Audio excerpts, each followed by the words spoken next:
خدا هستند. کلمه لعن کلمه ساده نیست. کلمه لعنت دور از رحمت خدا، گرفتار در عذاب خدا هست. بنابر قاتل ها، آدم کشا در لعنت خدا گرفت. والله توبه قاتل قبول نیست. حضرت عبدالله ابن عباس میگوید قاتل مشرک این دور توبهش قبول نیست. حتی حدیث صحیح است: لزوال الدنیا اهون علی الله من قتل امرئ مسلم. خدا پیغمبر خدا میگه اگر همه دنیا ویران شود، والله این در پیشگاه خدا آسان‌تر است که یک مسلمان خون شکست ریزد. چطور برای خاطر هیچ جایی که گپ نیست. این جوان مردها را گورمت کردیست. این جوان مردها را از حیات بینصیب کردیست. بنابر خداوند قصاص فرض کرده. ولکم فی القصاص حیات یا اولی الالباب.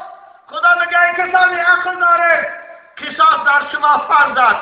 وقتی که برای شخص را بیگناه کسی کشت، اگر 20 نفرم یک جایی کشند، همون 20 نفر باید کشته شوند.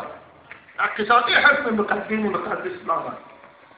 ولهم عذاب. خدا میگه برای این آدم کشا عذاب دردناکی خار کننده در روز قیامت آماده است. آی چه انصاف است عزیزان. ما یک جوان که 20 سال و 25 سال به بابایی میرسد.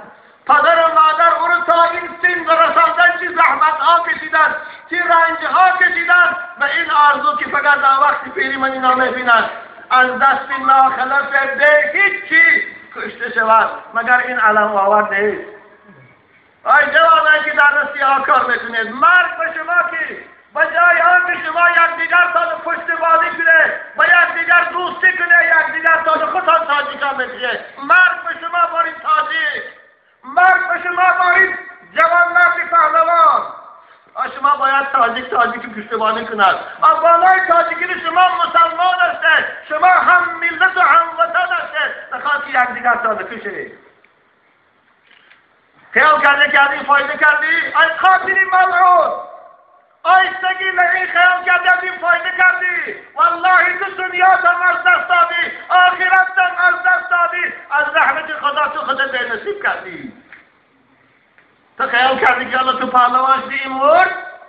نه، شاید این شهید شد. والله من قتل دون ماله فهو شهید. پیغمبر میگه کسی برای خاطر مال و آبرو کشته شد، اما وای به حال تو که تو پیشگاه خدا فقط جواب بدی.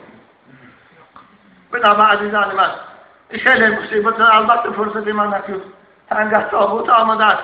من از این لحظه استفاده برده برای یوسف و احمد یوسف و خاننگیش و برای آکاش در این مصیبتی وزنینی البته دیگر سوز تعزیه عرض میکنم.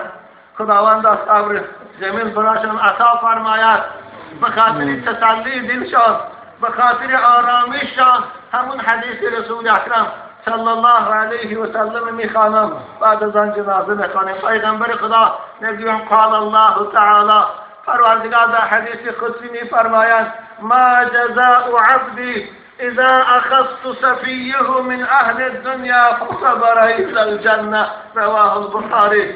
پاداش پدر و مادره که فرزندی دوست داشتی او را از پیشش گیرم، با مرگ باید سبب در این مصیبتی من صبر کند، مکافات جنت است. محمد یوسف قادر عزیز، البته مصیبتی وزنی برای خاندان شما آمده است، لیکن از خداوند میخوام که ما را در این مصیبت صبر جمیل دید و باقی مانده فرزنداتان با عمر دراز است. مکافات این مصیبت براتان همسر خداوند از جنت جاویدانش نصیب انشاءالله. او شهید است.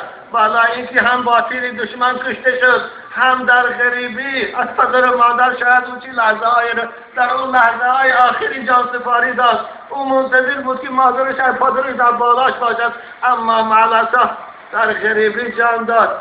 موت الغربت شهادت کتابا میگوید. خداوند در این مصیبت شما را صبر دید. همه جوانای ما را که در اینجا هستند و در رسی هستند، خدای از این راه های بدبختی، از این آدم کشی و دزدی نگهشان دارد و جوانای صالح و با آداب و خوش اخلاق شوند. پروردگار دعا کنید صبر زمین برایشان نصیب گرداند. باقی مانده فرزندان خداوند عمر دراز نصیب کن. آمین یا رب العالمین.